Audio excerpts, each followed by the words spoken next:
So for grayscale images, we have only one channel, whereas for colored images, we have three channels, which stand for RGB, red, green, blue. So over here, so for our images, we have only one channel. And image dimensions, if you can see, we are going to compute it, we are going to first flatten the image. So you cannot apply your neural networks without reshaping your image. So you first have to reshape your images.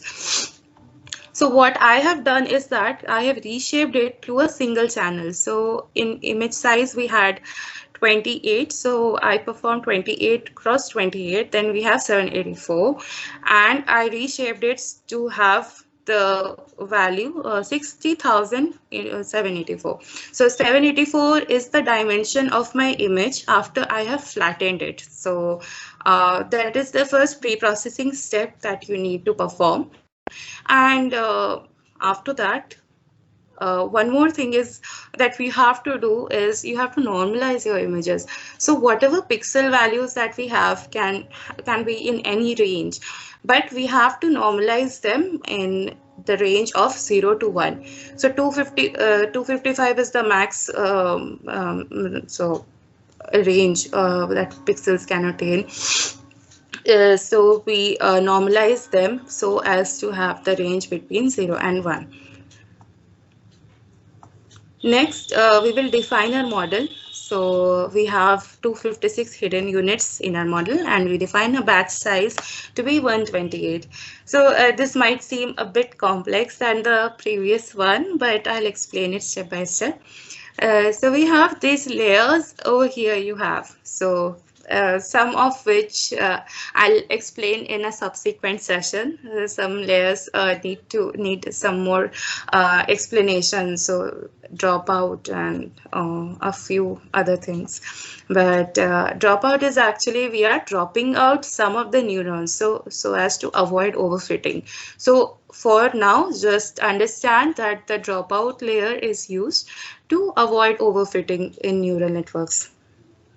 Okay, so we are having two hidden layers over here.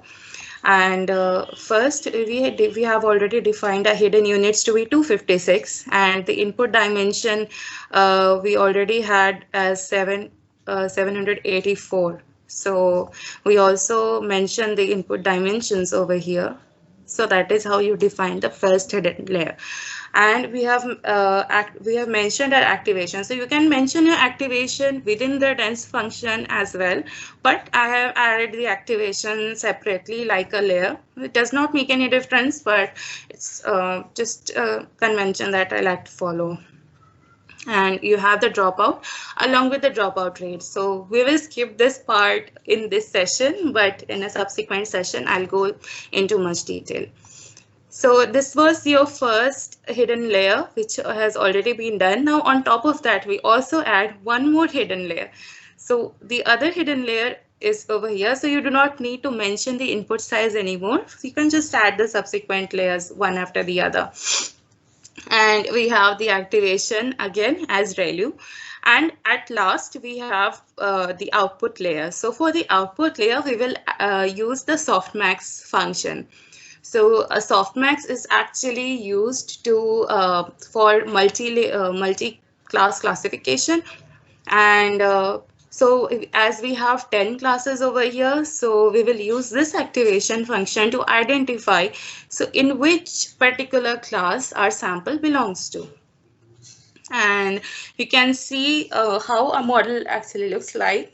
So you have a first hidden layer, the second hidden layer, and the last layer, which is the output layer. And this is just a small visualization of the same.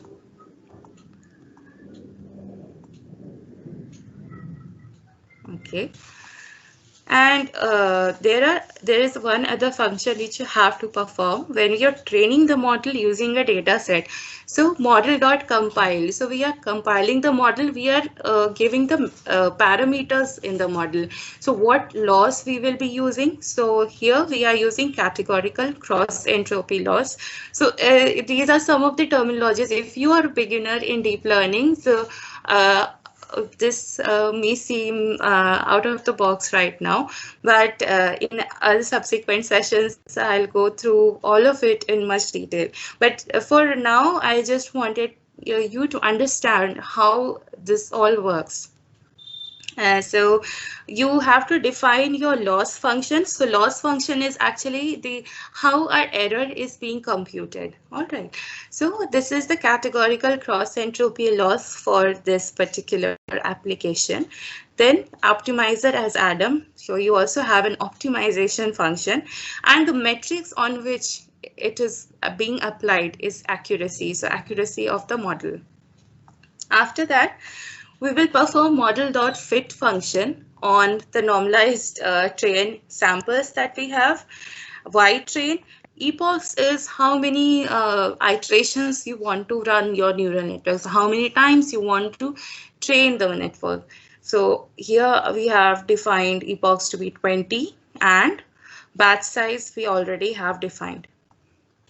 So when you see in the end, for each step, the loss and the accuracy is being computed. You can see the training is quite good because the loss was initially 0.73 with the accuracy of 0.76. But as we proceed, we can see how the loss has decreased and the accuracy has increased. So that is the core part for your neural networks, or you can say the core of the gradient descent. Gradient descent, what does it want to do? Gradient descent wants to minimize the loss and maximize the accuracy. So you can actually see in action how it is being performed. We can see the loss to be 0.05 and the accuracy is 98%. So when we evaluate the model on the test data, so we see the model achieves the accuracy of 98.2%.